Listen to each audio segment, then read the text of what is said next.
এই যে auto rickshaw রোডের মাঝখান দিয়ে ঢুকিয়ে দিছে। চুরি করা লাইন থেকে আপনারা ব্যাটারি চার্জ করেন, রাস্তার মধ্যে নাই কোনো বৈধতা, উল্টা পথে যাতায়াত করেন। আপনারা বাইকারদের সম্পর্কে বলার আপনাদের এখতিয়ার কে দিছে? প্রত্যেকটা বাইকার রাস্তার মধ্যে ট্যাক্স দেয়, প্রত্যেকটা বাইকার সরকারকে ভ্যাট দেয়। আপনাদের তো ভাই রাইটসই নাই। চুরি করা বিদ্যুৎ লাইন দিয়ে আপনারা ব্যাটারি চার্জ করেন। সকাল সকাল যখন আপনার অফিস যেতে দেরি হয়ে যাবে এবং বেশ ভালো পরিমাণে একটা জ্যাম দেখবেন, আবার বারটা যদি হয় রবিবার, তাহলে অনুভূতিটা কেমন হবে? তা আমার ক্ষেত্রেও সেম ঘটনাই ঘটছে। এখন পর্যন্ত বাসা থেকে বের হয়ে মেন রোডে উঠবে, এর মধ্যে মানে বেশ উন্নত মানের একটা জ্যাম। সপ্তাহের শুরু বলতে গেলে আজকে রবিবার দিন। রবিবার গাড়ি ঘোড়ার সংখ্যাও বেশি থাকে, আমাদের ট্রাফিকের কর্মব্যস্ততাও বাড়ে এবং ট্রাফিকের মামলা দেওয়ার কর্মব্যস্ততাও প্রচুর পরিমাণে বাড়ে। যাক, এই যে অটো রিক্সা রোডের মাঝখান দিয়ে ঢুকিয়ে দিছে। এরকম একটা রানিং মোড়ে উল্টা পথে এসে মাঝখান দিয়ে ঢুকিয়ে দিছে। কালকে একটা ফেসবুকে পোস্ট দেখলাম, অটো রিক্সাগুলা ডিএচএস থেকে পল্লবী আসার রোডে এক ভাই হচ্ছে অটো রিক্সা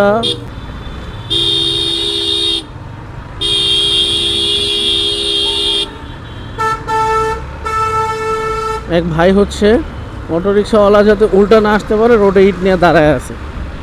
আসলে এরপরে নাকি একটা অটো রিক্সাও আসে নাই। না, সরকারকে নামায় দিতে পারছে দেশের জনগণ, আর এই অটো রিক্সা কি বন্ধ করতে পারবে না? আপনারা যারা অটো রিক্সা চালক আমার ব্লগ দেখেন আর গালাগালি করেন কমেন্টের মধ্যে, অনেকগুলো কমেন্টে আমি দেখছি গালাগালি করতেছেন, তুই তুকারি করতেছেন। আপনাদেরকে এখনও বলি, মনে করেন আমি যে আপনাদেরকে ব্লগগুলো বানায় দেখাইতেছি, এগুলো আপনাদেরকে সতর্ক করতেছি। এখনও সময় আছে, আপনারা পারলে নিজ নিজ পেশায় ফিরে যান। যে যে পেশায় ছিলেন, যে গ্রামে যে কৃষিকাজ করতেন, কেউ গার্মেন্টসে কাজ করতেন, যে যেই কাজ করতেন, আপনারা আপনাদের কাজে ফিরে যান। 2 দিন পরে হোক আর 2 দিন আগে হোক, এই অটোরিকশা বন্ধ হবেই। এবং আমার ভয়েস এই অটোরিকশার বিরুদ্ধে রাইজ আপ থাকবে অল টাইম। আপনারা যারা কমেন্টে গালাগালি করেন আইসা, তারপর হচ্ছে আমাকে ইনবক্সে গালাগালি করেন, কোনো লাভ নাই। এই অটোরিকশা না চালায়া আপনারা নিজেরা কৃষিকাজ করেন, আপনারা আপনাদের আগের কাজে ফিরে যান। এই অটোরিকশা থাকবে না। সরকার পতন করায় ফেলাইছে জনগণ। আপনাদের মতো অটোরিকশা নবজাদাওয়ালা যারা আছে, এদের তো শেখ হাসিনা তো মাইর খায় নাই। এই যে এদের কোনো সাইড দেওয়ার কোনো প্রবণতা নাই।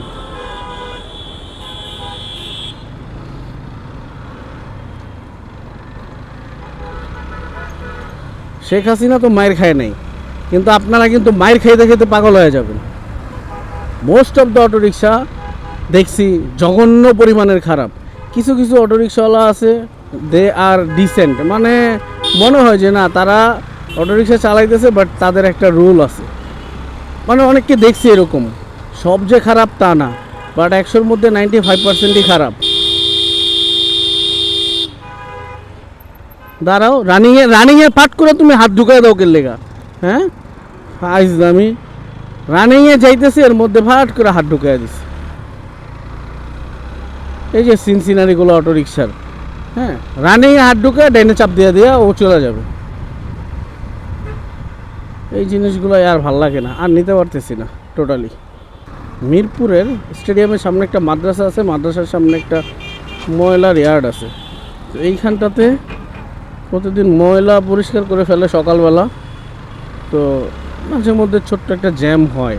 ঢাকা শহর থেকে মায়ের খেয়া পলানোর চাইতে সম্মানের নিয়ে আর বাপ মা 14 গোষ্ঠীর গালি খাওয়ান না। প্রচুর গালি তো খাওয়ান, রাস্তাঘাটে মানুষ তো আপনাদেরকে ইচ্ছা মতো গাইল দেয়। তো এই গালিগুলো আর খাওয়ানোর দরকার নেই কোনো। পঙ্গু হসপিটালে গেলে শুধুমাত্র অটোরিকশার কারণে কত মানুষ যে ক্ষতিগ্রস্ত। আর কিছু কিছু অটোরিকশা চালক, তাদের কমেন্ট দেখলে বোঝা যায় যে এগুলি রিক্সা চালকই, অটোরিকশা চালকই। এরা আসবে, আয়সা বলবে বাইকাররা কিছু করে না। ভাই, আমি আপনাদেরকে একটা কথা বলি, যারা ভিডিওটা দেখতেছেন, বাইকাররা যদি কিছু করেও, আমি ধরে নিলাম বাইকাররা যদি কিছু করেও ট্যাক্স দেয়, বছর শেষে ট্যাক্স দেয়, প্রতিটা গাড়ি টাকা দিয়ে রোডের মধ্যে নামায়, বৈধভাবে চালায়, তাদের চালানোর রাইটস আছে। আপনাদের তো ভাই রাইটসই নাই। চুরি করা বিদ্যুৎ লাইন দিয়ে আপনারা ব্যাটারি চার্জ করেন। এই ভর্তুকি বছর কত কত কোটি টাকা দিতেছে, এটার কোনো ঠিক আছে? কোনো ঠিক ঠিকানা নাই। চুরি করা লাইন থেকে আপনারা ব্যাটারি চার্জ করেন, রাস্তার মধ্যে নাই কোনো বৈধতা, উল্টা পথে যাতায়াত করেন, আপনারা বাইকারদের সম্পর্কে বলার আপনাদের এখতিয়ার কে দিছে? প্রত্যেকটা বাইকার রাস্তার মধ্যে ট্যাক্স দেয়, প্রত্যেকটা বাইকার সরকারকে ভ্যাট দেয়, প্রত্যেকটা বাইকার বিআরটিএ থেকে রেজিস্ট্রেশন প্রাপ্ত এবং বৈধ গাড়ি।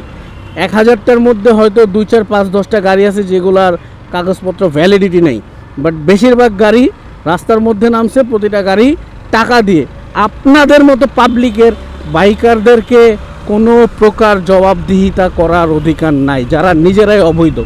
বোঝেন না? যেমন এই যে একটা দলকে অবৈধ করে ঘোষণা করে দিছে, তাদের সকল কার্যক্রম বন্ধ, কোনো কিছুর অধিকার নাই। সেম থিং আপনাদের মধ্যেও থাকবে। কারণ কি? আপনাদেরও কোনো বৈধতা নাই, পুরোপুরি অবৈধ একটা জিনিস। এটা পল্লবী, হ্যাঁ, পল্লবীর মোড়টা আমি ধরলাম।